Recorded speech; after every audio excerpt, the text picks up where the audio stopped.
Hello, I'm Mary Valier Kaplan, and on behalf of the Monadnock Summer Lyceum Committee, I would like to welcome you to our 2020 season. We have a great lineup of speakers, and then in February, everything changed. However, our amazing volunteer committee immediately focused not on if, but how to continue the Monadnock Summer Lyceum's mission: to inspire, to engage, and to inform our community through thoughtful speakers and programs, and at the same time, maintain the health and safety of the community. Yes, we are going to miss being in the historic Peterborough Unitarian Universalist Church on a summer Sunday morning. And I know I'm going to miss seeing all of you and engaging the speaker in conversation in the reception that follows over the wonderful food that's so generously provided by local restaurants and organizations. But we still can be together. We can talk about the program afterwards during the week with our friends and family, and you can submit questions and the speaker will provide you answers. However, they're going to be in electronic format this year rather than the yellow card that is run forward by our able ushers during the question and answer session. All of our speakers and moderators said, let's do it. Our sponsor said, we're 100% behind you. And so the committee has spent this spring working extremely hard and taking all of the traditional elements of the Lyceum that we know you love and converting them to the live stream program that you are about to experience. We hope that you enjoy it, and we look forward to being with you again next year in person. So go get a cup of coffee, cup of tea, or whatever, find a comfy chair on your porch or your patio, and enjoy today's speaker. And when you are finished, we would appreciate your going to the website or go to our Facebook page and let us know how we can make this experience even better for you. Leave us your email address if you're so willing so we can keep in touch. Also, we'd love to have ideas about speakers and topics for next year. And we would just appreciate if you would stop and make a donation on the website to the Lyceum to sustain this wonderful Monadnock summer tradition. Thank you for coming and enjoy today's speaker.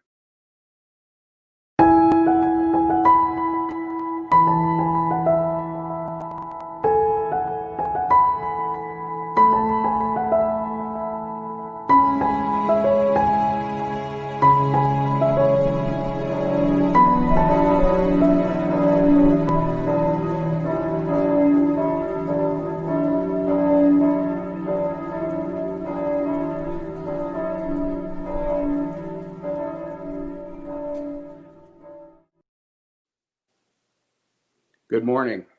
I'm Ted Leach, your moderator for today. I'm pleased to welcome you to the Monadnock Summer Lyceum with today's guest speaker, Andrew Card. Before we get started, I'd like to thank today's musicians, Fireside Winds, for recording the music that many of you enjoyed prior to this broadcast. Also, thank you to Rivermead for generously sponsoring today's event. For many years, the Monadnock Summer Lyceum has brought outstanding world-class speakers to the Monadnock region to serve as catalysts to inform, engage, and inspire us on local, national, and global issues. The Monadnock Summer Lyceum is supported primarily through contributions from our audience. We sincerely appreciate your donations, which this year may be made on our website or by mail. During this challenging time, we need your help more than ever. Today's talk is being recorded and will soon be available as a podcast and as a video on our website, monadnocklyceum.org.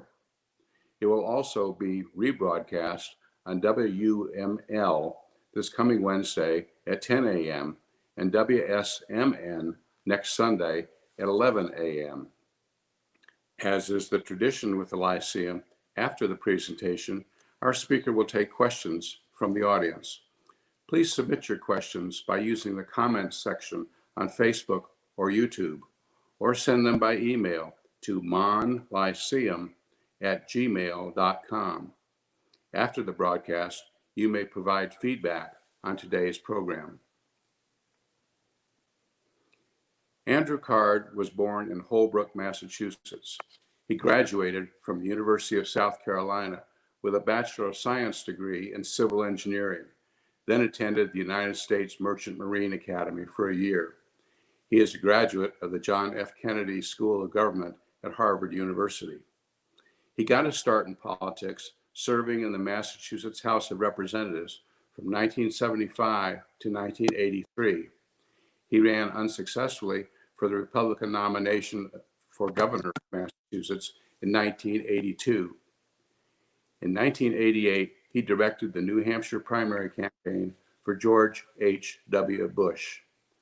That successful campaign was a pivotal moment for the Bush campaign that eventually led to the election of President Bush. He served as United States Secretary of Transportation under President George H.W. Bush from 1992 to 1993. He then became President and Chief Executive Officer of the American Automobile Manufacturers Association, whose members include Chrysler, Ford, and General Motors. From 2001 to 2006, he was White House Chief of Staff under President George W. Bush. He resigned as Chief of Staff in March 2006 and became the acting dean of the Bush School of Government and Public Service at Texas A&M University. And in 2014, he became president of Franklin Pierce University in Rindge, New Hampshire, and he retired from that post in 2016. He is the current chairman of the National Endowment for Democracy, a nonprofit bipartisan organization dedicated to the growth and strengthening of democratic institutions around the world. His overall knowledge and real-life experience have resulted in numerous guest appearances on television talk shows where he has been able to set contemporary political activity into real life and historical perspective. It is my honor and privilege to present today's speaker, Andrew Card. Ted, thank you very much for that introduction. I want to thank Mary Valier-Kaplan for her introduction to the Lyceum. And I want to give particular thanks to Marsha Breckenridge, who wrote me the nicest letter I've ever received inviting me to be part of a program. And so thank you, Marsha, for doing that. And Bob Herring-Smith, you're making it possible for us to have this message broadcast. And I appreciate everybody at the Peterborough Unitarian Universalist Church. And my wife is just finishing her service at the Peterborough United Methodist Church, where she is broadcasting to her congregation. I was glad to hear the bells ringing to start this. I also really appreciate Rivermead and their sponsorship And this is a very significant opportunity for me, and I'm grateful that you have invited me to participate with you.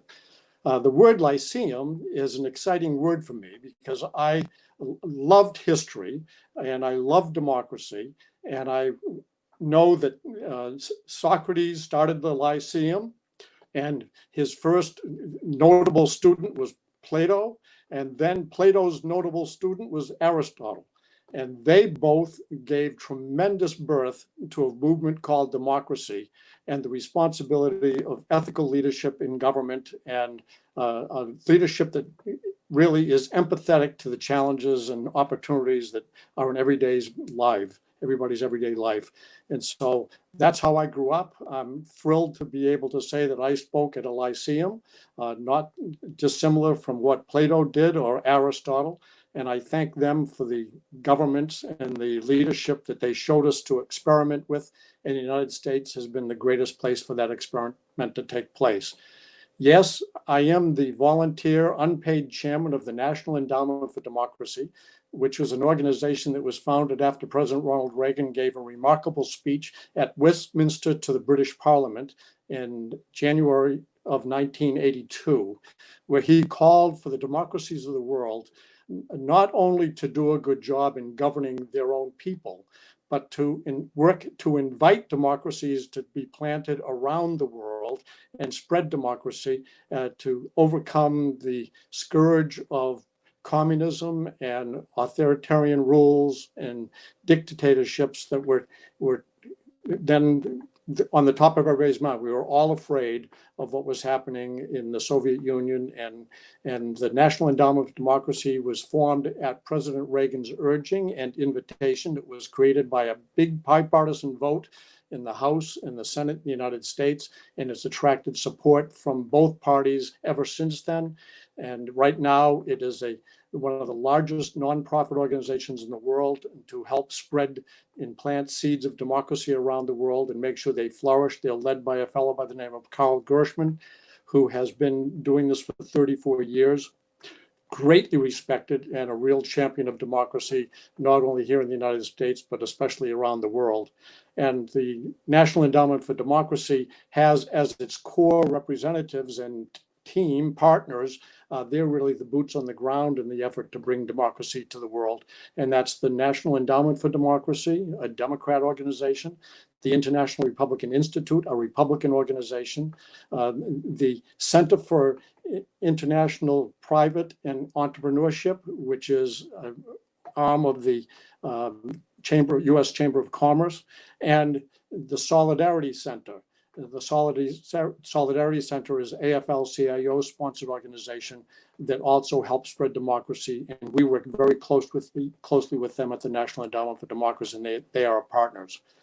When Marcia first asked me to speak at the Lyceum, and my intent was to speak about democracy and bipartisanship and leading in times of challenge, candidly, it was a very different time. Democracy was actually, we had some good news to talk about. The National Endowment for Democracy was helping to see success in Tunisia, in Sudan, in Armenia, in Malaysia, and we were doing tremendous work all around the world. The partnerships were growing. The success stories of Lithuania, Estonia, and Latvia have created a tremendous buzz. Poland, Hungary, the Czech Republic. There were lots of good stories, and I was going to tell you about the good stories of democracy. Today, the world is very changed because of COVID-19 and other things, where, quite frankly, democracy is being challenged. And just 2 days ago, there was a significant worldwide call put out by a group called the International Institute for Democracy and Electoral Assistance, headquartered in Stockholm, Sweden, but who has affiliate organizations all around the world. And they joined with the National Endowment for Democracy to draft an important memo, a document, and it's called a call for protecting democracy and defending democracy. And I want to talk a little bit about that because the world has changed since my original invitation to come here.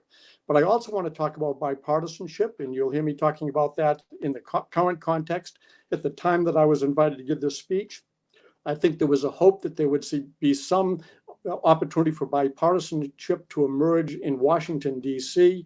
We had had a summer of questions and concerns, and then there was an investigation that was being conducted, and it was my hope that that investigation would have been done in a kind of sober, bipartisan way that would result in the consideration of articles of impeachment without the stain of partisan politics. That didn't happen.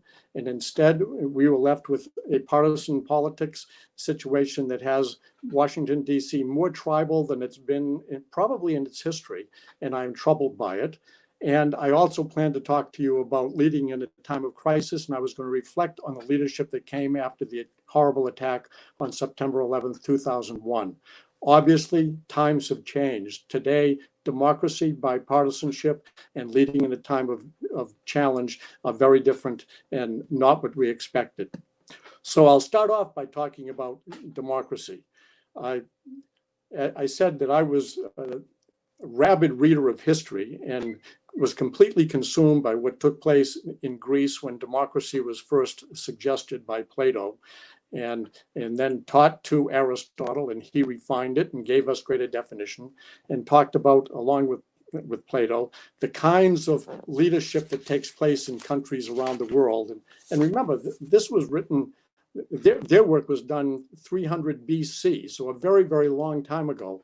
But it was actually very significant to me and significant to others who studied and understood how leadership should be and how people should get together and have some kind of discipline in their structure of government and what should be done. And you know that there are many different kinds of leadership today in democracy, and there are different kinds of leadership that are outside of democracy. We all know that there have been kings and queens and potentates, and we've had dictators, and we've had autocrats, and we've had kleptocracies. We've had lots of different governments. But right now, democracy is being challenged. And I'd like to talk a little bit about that. The challenge of democracy today is challenged in part because of the crisis of the COVID-19 pandemic. And that has called for strong action by leaders. And some leaders have taken that to mean that they should be stronger than normal in a democracy. And they've turned into denying some people rights. And I am very troubled by that. I'll talk a little bit about that as we go down the road. But I also remind you that Aristotle and Plato had a huge influence on our founding fathers. We're about to enter the week where we begin to pay attention to the Declaration of Independence that had us breaking from Great Britain and forming our own country. And the founding fathers that were part of that effort, in part, were led by a tremendous conscience of doing right and understanding democracy, and that was John Adams, one of my favorite founding fathers from Massachusetts. And he was a true student of Aristotle and Plato and democracy, and a student of what government should be. He actually played a major role in writing the Massachusetts Constitution, which is the oldest constitution in continuous use in the world. And the Massachusetts Constitution became the model for other constitutions around the world, including for the US Constitution. So I like to celebrate John Adams as we talk about Independence Day and the outstanding work that he did. I would also point out that the Declaration of Independence was also written in a Congress, if you will. It was the first Congress of the United States. It was before we were really states, we were just colonies. And those that sat to write that Declaration of Independence were told to be meeting and make decisions, understanding that there was a greater purpose to what they were doing. And it was a big deal to break from the British government.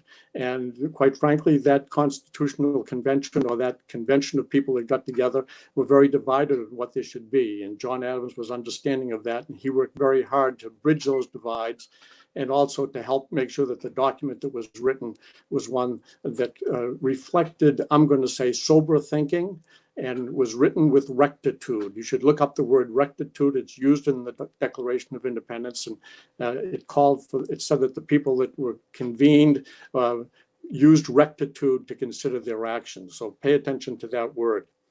But we know that in democracy, there are many different forms. And we talked a little bit about kleptocracy, which is not a new term, but it certainly have been taking place and sometimes replacing democracies. People come into power and they come in to take money and to steal and to empower themselves rather than empower the people. We've seen aristocracies, we've seen oligarchies, and I'm troubled by all of those. And I'm particularly troubled by something called democracy, which is leadership by people who aren't very competent and not doing what they should be doing.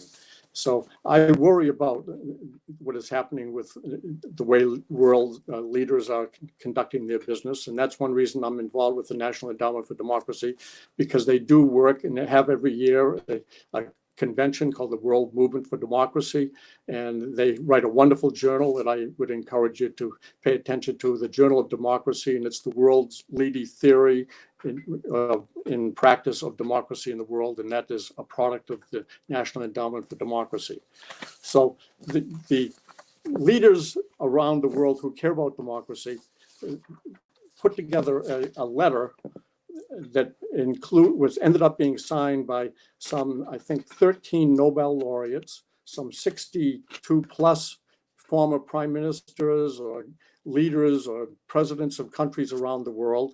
And there were some 500 people and about 72 organizations that signed on to this letter. It went out on the 25th of June.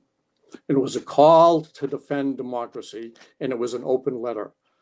And there were 73 pro-democracy institutions, as well as political and civic leaders around the world, as I mentioned, that included Nobel laureates and some 62 heads of state and government. And the letter was aimed at raising awareness and mobilizing citizens and policymakers to protect democracy, recognizing that it is the most effective system for handling global crises while protecting the rights of citizens, particularly minorities and vulnerable groups. And the current pandemic represents a formidable global challenge to democracy. Authoritarian leaders around the globe see the COVID-19 crisis as a new political battleground in their fight to stagnate democracy as feeble and reverse the dramatic gains of the past few decades in democracy. And democracy is under threat, and people who care about it most are now finding the will to stand up and say, watch out, don't let them take away your rights. At stake is freedom, health, and the dignity of people everywhere. And so I would encourage you to go to the IDEA website, the International IDEA, and see if you can get a copy of that document that calls for us to say, wake up, and defend democracy. So I am trying to be an echo for that call to defend democracy that was sent in an open letter on June 25th. And it is critically important that we do that. Now, I'd like to, if you don't mind, walk through some concerns that are in this echo of democracy that I'm calling for you I'd like you to be part of. I'd like to have you say, yes, I'll do everything I can to defend democracy.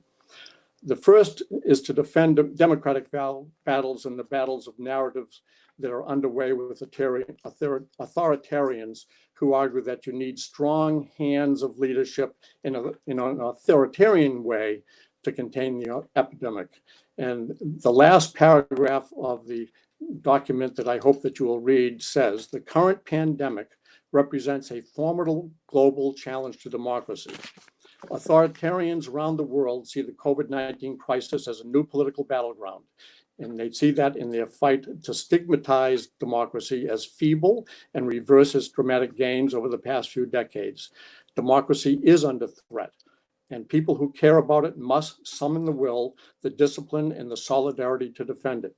At stake are the freedom, health, and dignity of people around the world. I would also like to highlight the aspects of democracy that make it the best system to address the COVID-19 crisis. And this also comes directly from that letter. Democracy is not just a cherished ideal. It is the system of government that is best suited to addressing a crisis of the magnitude and complexity of COVID-19. In contrast to the self-service claims of authoritarian propaganda, credible and free flows of information, fact-based debate about policy options, the voluntary self-organized civil society, and open engagement between government and society are all vital assets in combating the pandemic. And they are all key elements of a liberal democracy. And I'd like to call attention to that. That's where the great success comes.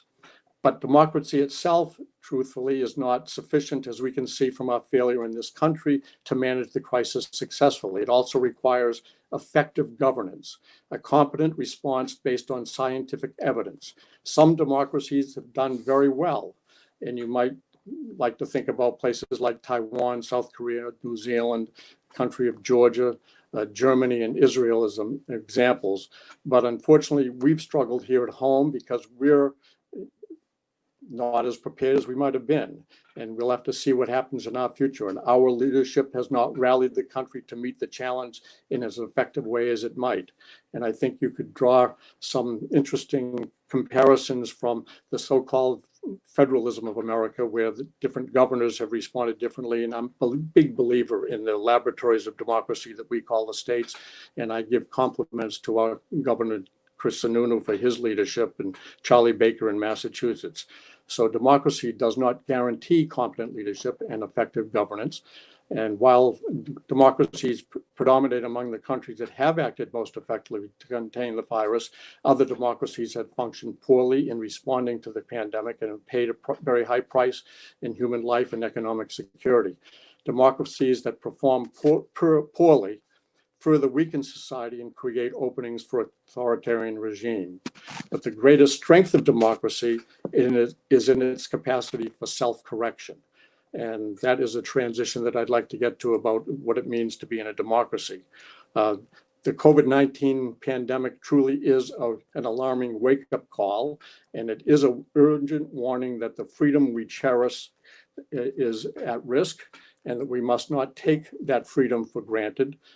Through democracy, citizens and their elected leaders can learn and grow, and never has it been more important to do that. So that's what I'm hoping, that this pandemic will be a call to arms for those people who might not choose to register to vote, might not choose to go to the polls on election day or participate in an election. Go and participate. I was very impressed attending the Jaffrey Town meeting, that they had amazingly good attendance at a town meeting that was conducted in the parking lot of a church.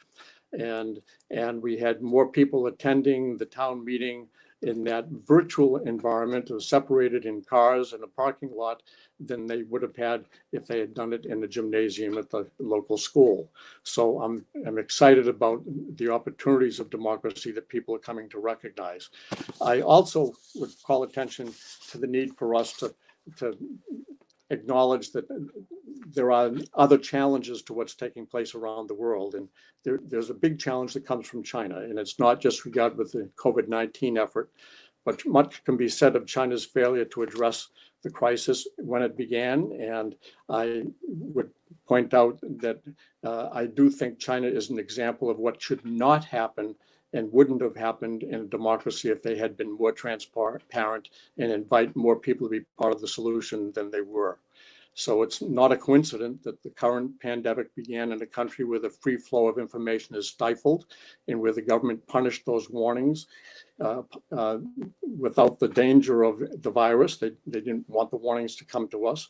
And they were warnings that were seen as spreading rumors, and they were harmful to the prestige of the state.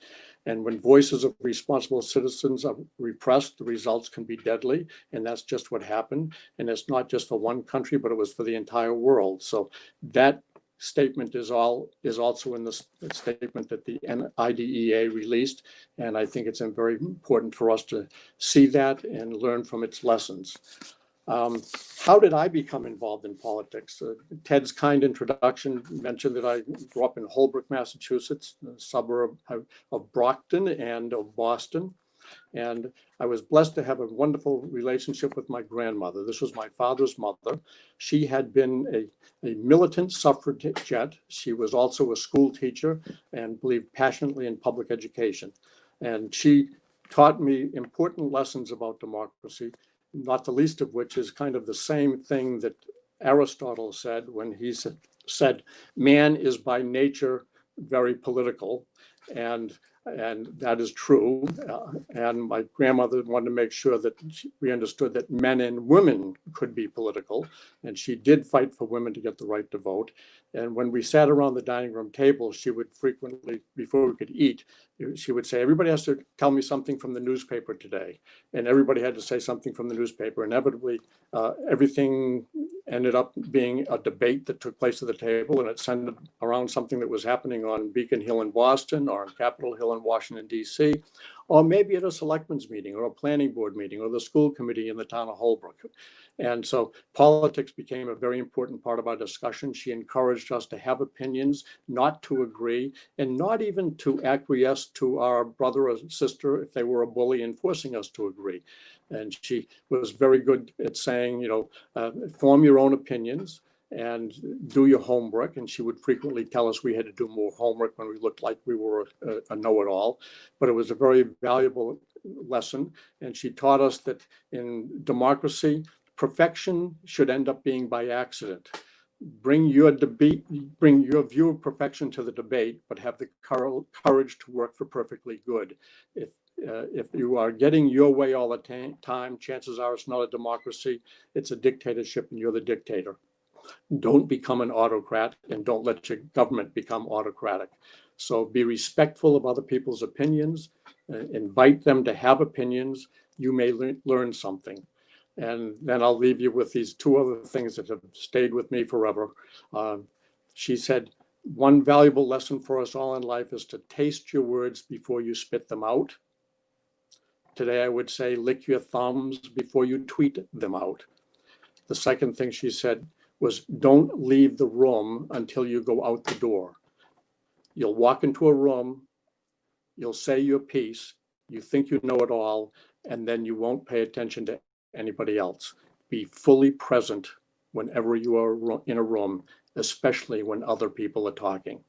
And those two lessons served me very well, but she did teach me that the Constitution was a great document, that it gives us great rights and privileges. She was careful to say when the document was written, it didn't apply to her because she was a woman. But when in 1920, when women did get the right to vote, she used to tell us how she was the first woman to register to vote in the town of Holbrook. And I kind of believed her, but was a little skeptical. Years later, I went to the town clerk's office in Holbrook and checked the records. And sure enough, she was the first woman to register to vote in Holbrook, Massachusetts. And she was very active in Massachusetts in government in the whole town of Holbrook. She ended up being a candidate for school committee and got elected. I think she was the first woman elected to any office in the town of Holbrook. And she served for many years as a member of the school committee. So I grew up in a family where politics was not a dirty word. It was a noble calling, much the same that Aristotle and Plato had told us. And with that, I was blessed to have had many wonderful invitations as a result of that Constitution and getting involved. There are very few engineers that end up going into politics. In fact, some might say if you're an engineer and a politician, you're an oxymoron. And I used to say, I don't know whether I'm the oxy or the moron, but I'm an engineer who went into politics. And I am very grateful that I've had both experiences in life. And I also compliment my wife for putting up with this oxymoron as a husband, but she's been phenomenal. With that, I would like now to shift, hoping that there is a call to democracy that you're willing to answer and that you're willing to call attention to the danger to democracy of some of the actions in the world today. I'd like to shift to bipartisanship. My example of bipartisanship is very hard to find in today's political climate. There are very few efforts that I would say lend themselves to a bipartisan call of sincerity, even though I know in private conversation there is much more bipartisanship than people want to acknowledge. I do point out to the National Endowment for Democracy and the IDEA spreading the document that they spread, and the National Endowment for Democracy, specifically Carl Gershman, took the role in helping to highlight it. We ended up getting tremendous bipartisan support around the country from leaders and from organizations to sign that document. I would also point out that the National Endowment for Democracy itself enjoys tremendous bipartisan support on Capitol Hill in Washington, D.C., both in the Senate and in the House. And as a result, the National Endowment for Democracy is thriving as the need for democracy work is getting greater in the world. So we have a very active program for the next 5 years that we'll be implementing to help shore up democracies in the world, introduce them to better governance, and help plant seeds of democracy so people around the world will have greater opportunities. But the United States is a constitutional federal republic, and I remind you that our democracy is challenged even here. And part of that is because the founding fathers, along with Aristotle and Plato, gave us some warnings. And I would encourage all of you to go back and read John Adams's famous letter to the colony of North Carolina when he was he had finished writing the Massachusetts Constitution, and the colony of North Carolina said, we need some help, we'd like a constitution. So he wrote a wonderful letter. It's called Thoughts on Government. And he said what you would need is a government. Also, reading John Adams's work, as well as reading Aristotle and Plato, they said the greatest threat to democracy is mob rule. And so I took a deep dive to look at what they meant and what they talked about. And they were not talking about protests. Protests are not mobs. Protesters can turn into mobs. And if you have a mob that is violating the rules and trying to dictate rules, they become the mob that is a threat to democracy. Right now, we have protests in the United States, which I encourage, and actually some of them I support and some I even joined. But I do not want to see protesters be motivated to become a mob, to violate the rule, to compromise other people's rights, to trample rights, and to deny access or responsible behavior by those who are in government. And so John Adams and Aristotle and Plato gave us the right model for how to practice our democracy as we are a republic. And the democracy part of it is electing our officials and commenting on petitions. But the responsibility is in representing those who elect you. And once you get elected, you don't just represent the people who voted for you, you represent all of the people in the district you represent. And I encourage all of those who serve in government to recognize that and be a good listener, have the courage to hear and the courage to heed, but use judgment in making your decision. John Adams said that's kind of the role of the institution closest to the electorate. That would be the lower house, the House of Representatives. But don't be swayed by the mob. Listen to the protesters, but don't be swayed by the mob, and don't allow the mob to create the rule. And John Adams said the mob is so dangerous that you can't let it infect government by having mob rule, that you need another branch. We call it the Senate. And when the Senate was first invited, it was designed to bring wisdom and judgment to the process of making laws.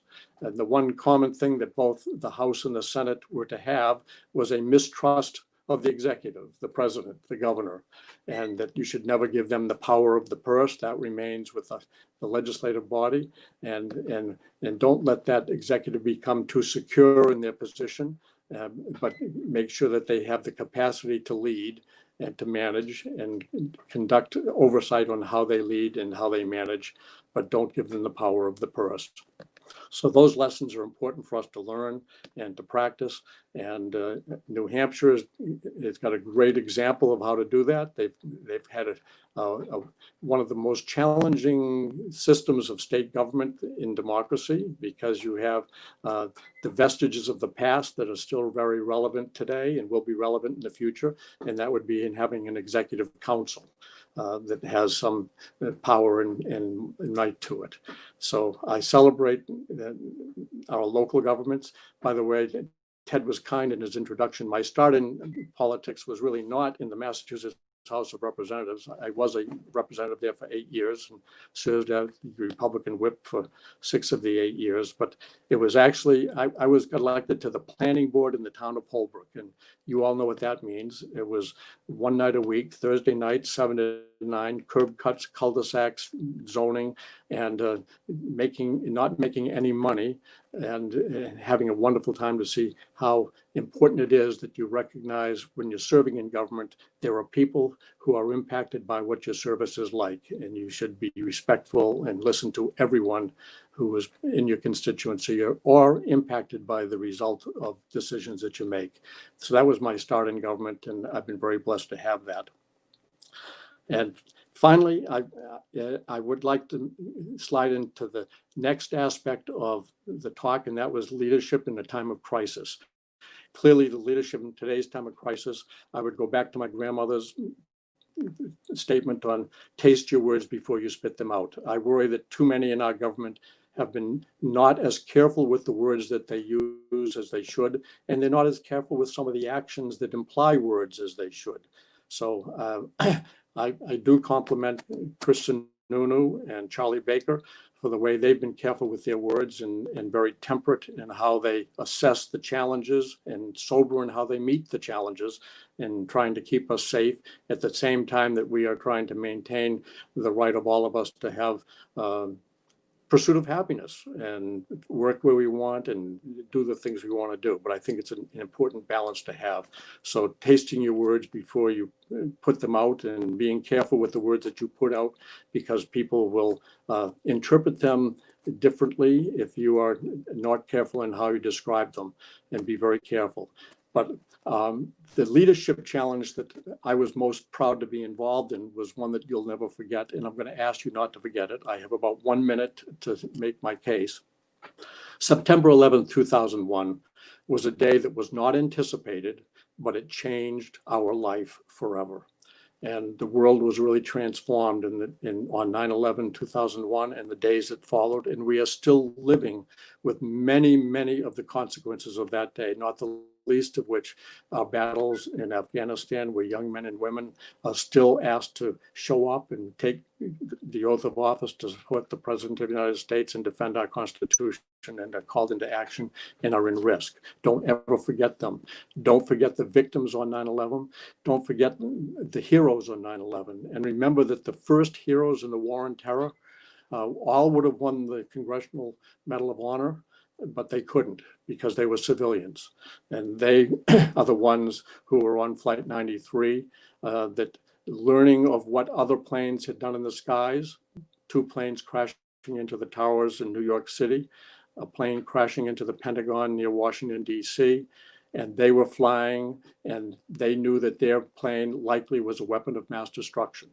And they gathered in a huddle, and after learning by making calls back to their loved ones, that it's likely that their plane was likely to be a weapon of mass destruction headed to a big target, probably Washington, D.C., probably, I think, the U.S. Capitol, maybe the White House. But those people on that plane huddled and said, we're going to do something about it. They prayed, and then one of them said, let's roll, and they did. And they charged the cockpit of that plane and became heroes as that plane then dived into Shanksville, Pennsylvania. Obviously, everyone on the plane died, but they gave their lives so that others didn't die, and they were the heroes. Don't forget September 11th, 2001. I witnessed great leadership that day. I hope to have a chance to come to you again and explain exactly what transpired on September 11th, 2001. and the most memorable day that I had in all of my public service, which is September 14th, 2001. So give me a rain check. And I also like you to give me a rain check to be able to show up as you enjoy refreshments after a discussion. And let's talk to me about anything I've said or anything else.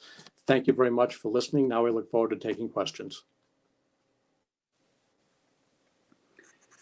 Thank you, Andy, for your insightful thoughts. We have time for some questions from the audience. And as our speaker responds to those, I'll remind you that you may continue to submit questions on the Facebook or YouTube comments section, or by sending an email to monlyceum@gmail.com. Here's the first one. Your current organization, the National Endowment for Democracy, is tasked with supporting democracies around the world. Could you briefly expand on some of the successes you have had? And also, what are some of the most common roadblocks the organization encounters in trying to carry out its mission? Well, it's a wonderful question, and I want to give you as detailed an answer I can, but time will not let me give you all of the information. They've had tremendous successes, and the National Endowment for Democracy has been in existence for 34 years. Their first great success stories are unbelievable success stories. If you go to Estonia, Latvia, or Lithuania, they revere the National Endowment for Democracy for giving them all of the support that was needed to have them become democracies that broke away from the Soviet Union and are now thriving democracies where they have, yes, partisan debates.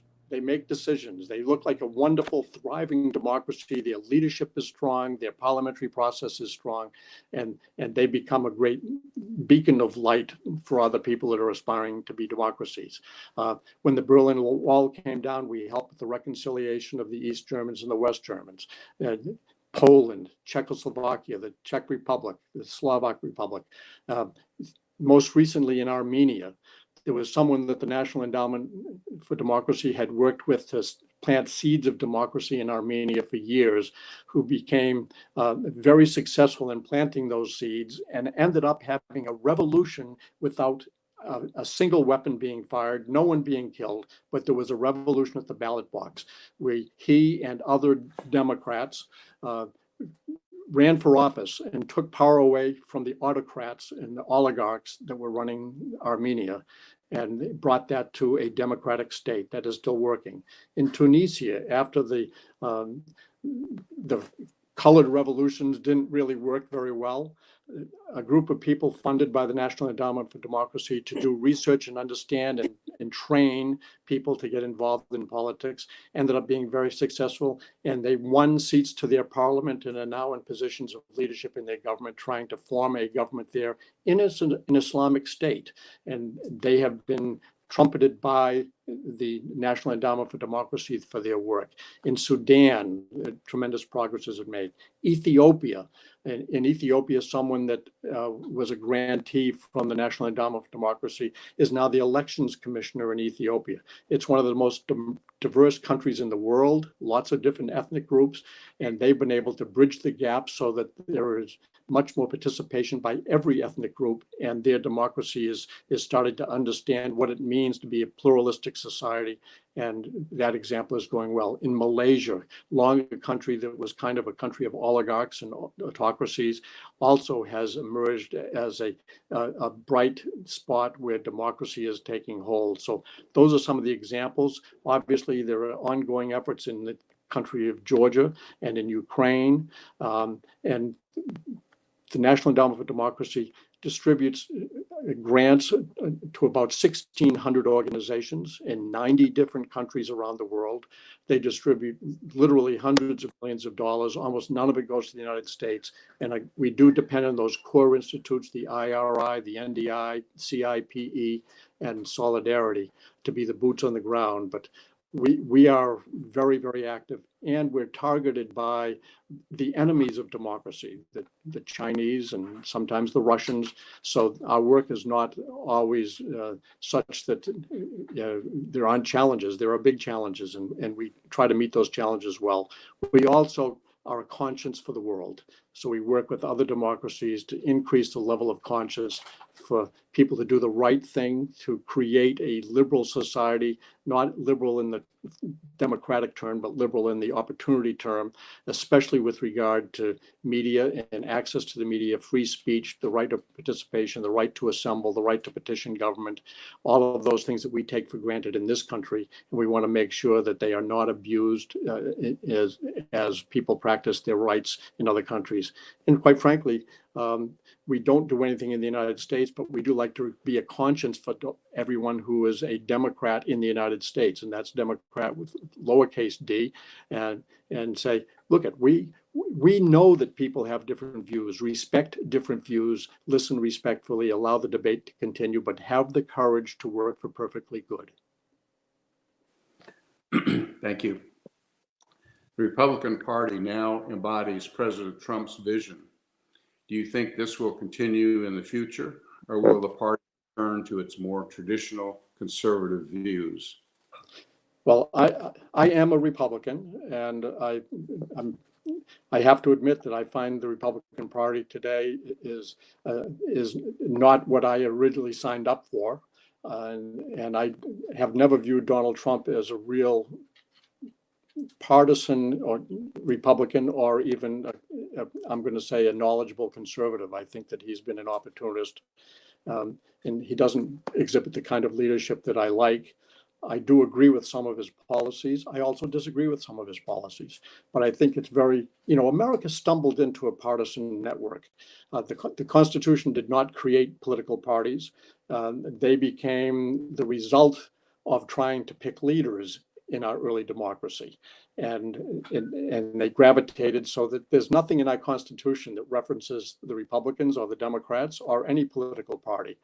And that's the way it is. So we have political parties, and they have a process for sifting those people who have access to ballots and run on ballots and make a difference. I respect the work done by the election officials in each state. Bill Gardner in New Hampshire is the longest tenured Secretary of State in the country, maybe in the world. And he does a great job of protecting access to the ballot in New Hampshire and making sure that the citizens' expectations on representation can be reflected, and the diversity of opinion is welcome in the debating process. Ted, you served in the legislature. You've witnessed the legislature. It is a wonderful body to see in New Hampshire, and it's not easy to be in the legislature in New Hampshire. It's certainly not easy to be the governor when there is a legislature in New Hampshire, but it's a wonderful place to watch democracy at work.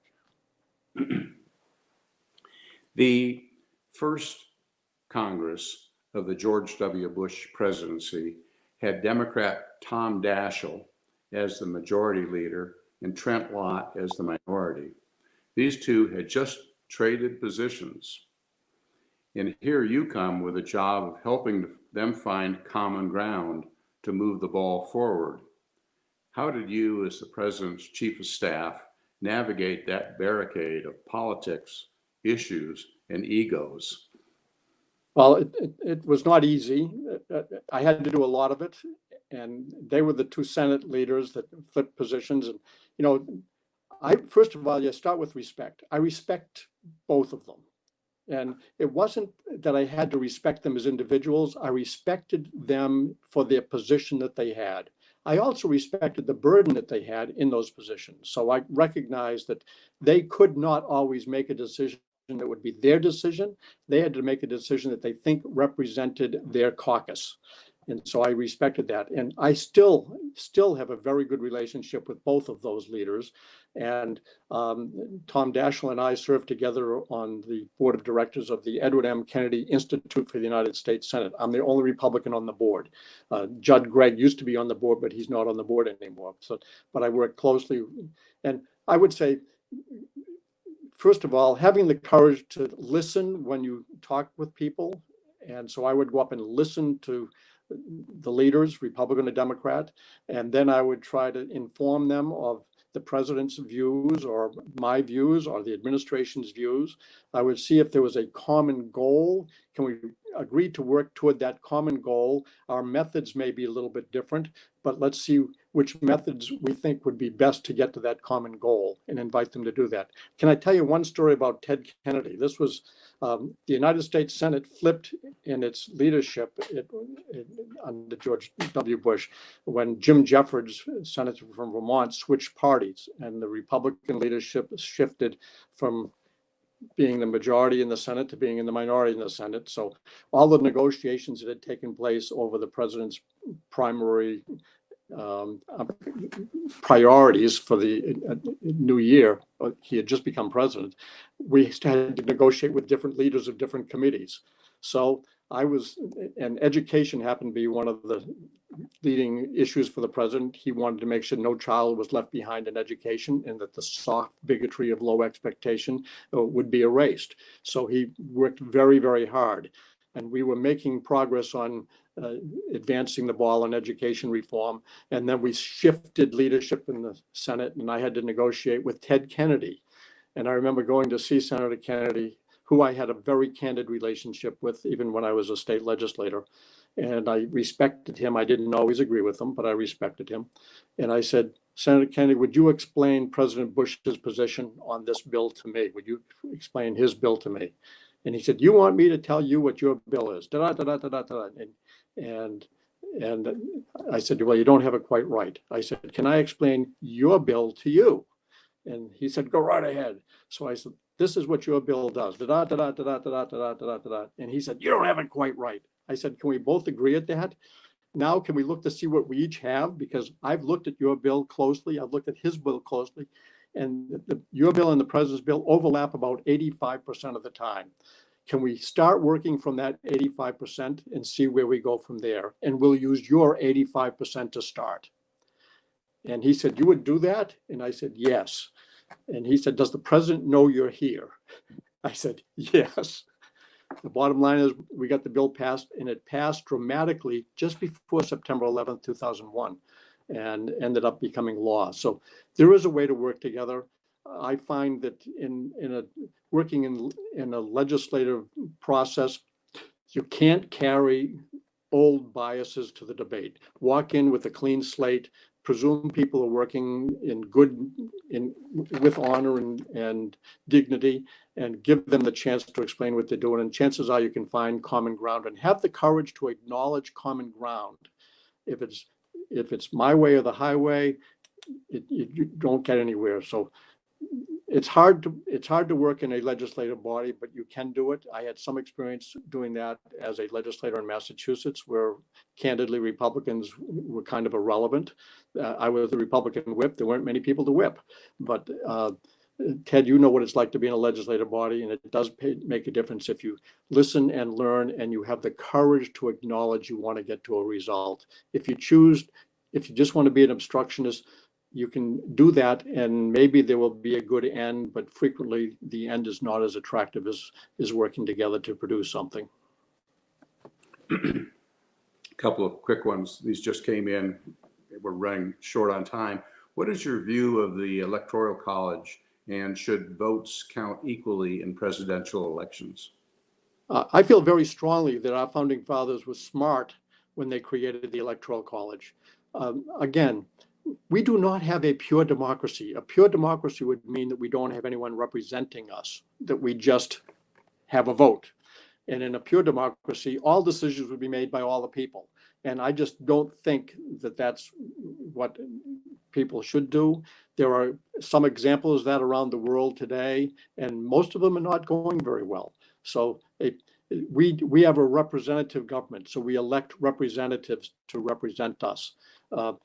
Most people don't remember this, but the great debate of Lincoln and Douglas, the debates that they took, and academics teach about them, history courses teach about, those debates were not to influence an election at the ballot where people would vote for Lincoln or Douglas. Those debates were to influence representatives in the state legislature in Illinois that would then vote for senator to the United States. There was no direct election of United States senators until the early 1900s, a little after 1910. So senators were elected by state legislatures. Therefore, senators were seen to represent the state. And so elections were very different for senators back then. The Electoral College is something similar. There would not be a US Constitution if the states were not seen as having some sovereign responsibility. They couldn't have passed, they couldn't have gotten the Constitution ratified by those original 13 states. So I think our founding fathers were smart in saying, number one, you will be guaranteed representation in this process, and it will end up being senators that will be elected by your legislatures. And secondly, there will be an electoral college where the views of your state will be known, or the views of the people that you select to be members of the electoral college will be known. And that will give you a say so that the dominant population centers will not dictate the result to a national government. They may inform the result of a national government. They may weigh on the decision of a national government, but they won't dictate the decision of a national government. So I do favor the Electoral College, and I don't favor the direct election of just at the ballot box for President of the United States. I think it's important that we maintain, I guarantee if it were just the number of votes that you got in a gross way about electing president, candidates would only campaign in the most populous states, and New Hampshire's standing would be very diminished because there would be little interest in campaigning in New Hampshire if over time there was an erosion of the small states to be able to have access to influence and direction from our national government. What can we do to combat efforts in this country to suppress voting rights? Well, I think it's completely inappropriate to suppress voting rights. I think we should all work to make sure there is integrity in voting.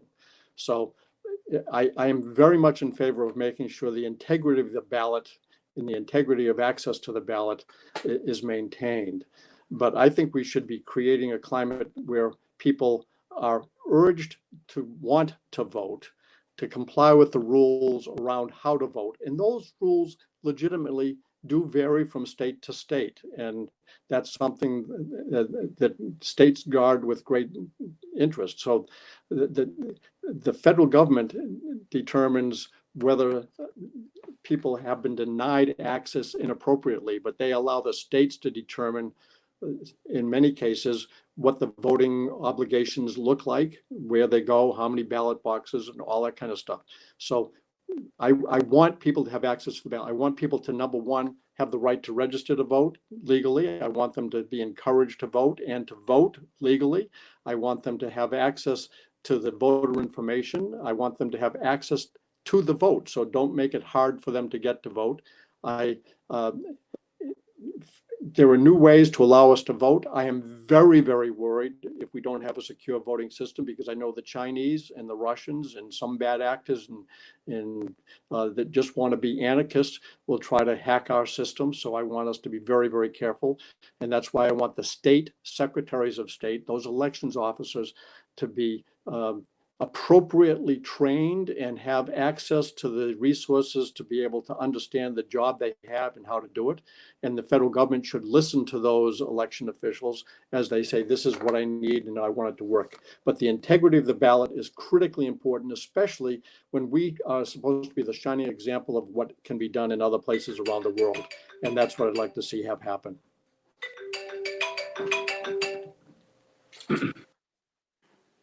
President Trump seems to govern by executive order.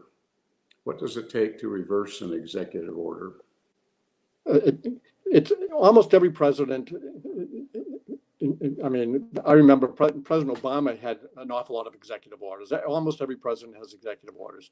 And the first thing a new president does is usually take a look at all of the executive orders and see if they should be undone. So first of all, the new president can look at an executive order is not permanent, but it can be changed by the executive. If you change the executive orders can be changed. By the same token, Congress can craft a law to write a law that would supersede the executive order. They would obviously have to get that passed by both branches and get it on the president's desk, and the president would have to sign it. But I have always been an advocate of a strong Article 2. And I say that having served Article 2, and that's the president. I served Ronald Reagan, George H.W. Bush, and George W. Bush. Many of the challenges today require very quick action by the executive. The president has to act. Some of those actions would be best if they could be embraced by Congress and the law, but getting a law passed is very difficult, time consuming, and frequently is done after the impact of the challenge. So executive orders are critical to the president's ability to meet an immediate need. Are there abuses? Yes. Are there too many executive orders? I think sometimes there are too many, but they're usually done because the law doesn't give the president the flexibility that he or she would feel they need to make a decision. And I do favor the president being held, the president is the one who's held accountable for execution of government. Congress does not get to implement anything that they do. They get to pass a law that requires someone else to implement the provisions of that law. And that's the executive branch. So I am sympathetic to the value of a need for an executive order. I think they should be fewer in number and in restraint. But even there, I've found that the executive branch usually tries to find a solution that is consistent with an already passed law. And then sometimes they look to see if there's a bill that's about to become a law that can have an amendment added to it that would give them the authority to do something that is obvious and needed. And even that is hard to do. So I do favor executive action on certain circumstances. And it is part of the consequence of electing a chief executive. But I remember when presidents run for office, there have been lots of discussions about executive orders or even language that is written. I will comply with this law that you've passed as long as it is constitutional. I think this part of that law that you passed is unconstitutional and I won't implement it. That's a letter that is frequently signed by presidents. The lawyers tell them to do it. And that is always controversial. But even there, it's usually the best intent. It's not malicious. And Congress, by the way, frequently sends little notes attached to bills that they feel should be treated as if they are law, and they require cabinet members to do certain things that would not be in the law, but they still are asked to do it. So both branches of government, Article 1, the Congress, and Article 2, the president, have kind of strained the boundaries of their responsibilities a little bit through, I'm going to say, executive action or legislative fiat. We hear the term political capital, which refers to using momentum of a newly won office to generate necessary energy toward accomplishing a desired end. Most likely, George W. Bush administration was in the process of expending some of its newly acquired political capital when just 8 months into the Young administration, 9/11 took place. You were the signalman for the administration. What major decisions were impacted by that attack, and were any abandoned as a result? Actually, if I wish I could give you the whole speech about my most memorable day in the White House, September 14th, 2001, because I talk about literally that issue. The president met with his cabinet on September 14th, 2001, again, only 3 days after the attack. And what he said, he looked at the cabinet was convened in the cabinet room. He looked every member of the cabinet, looked at their eyes, went around the room. And with phenomenal specificity, he addressed the priorities that the president had for them in their responsibility. So with great knowledge, he addressed his policy priorities at every department or agency. And he said, we have to work in all of this, but we are at war. But while we are at war, we have a job of governing to do. So he outlined his desire to meet these other objectives at the same time we were going to war. And was it easy to do? No. But did we try to do it? Yes. Did we try to allocate time and resources to the effort to get them done? I would point probably of greater frustration was after he won re-election in 2004, he had significant political capital. And he was looking to get a return on that capital investment. And there were two issues that he wanted to work on, and he wanted to work on harm. The first one was immigration reform. And he put forward a very, very aggressive and I'm going to say productive immigration reform package. We could get no traction on Capitol Hill. We tried desperately to get traction on Capitol Hill. We couldn't get it from the Republicans or the Democrats. And then on Social Security reform, he had a bipartisan, I'm going to say a nonpartisan group of experts put forward Social Security reform. And we were trying to get that done. And it was, I mean, there were very prominent people involved that have great respect. But the third rail of politics, being Social Security reform, nobody wanted to touch it, even though it was a very noble thing to do. And that reform package is still sitting there for somebody to pick up and put into place. Okay. Well, thank you, Andy, for sharing your time and expertise with us. And I do look forward to having a rain check to be able to come to a coffee hour or something after church someday and let people challenge me face to face. I love sharing the excitement of our democracy, and I love being contagious with passion about participation in the process. I'm sure people are looking forward to that too.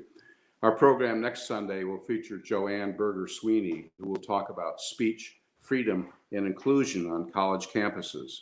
We hope you enjoyed today's live broadcast of the Monadnock Summer Lyceum.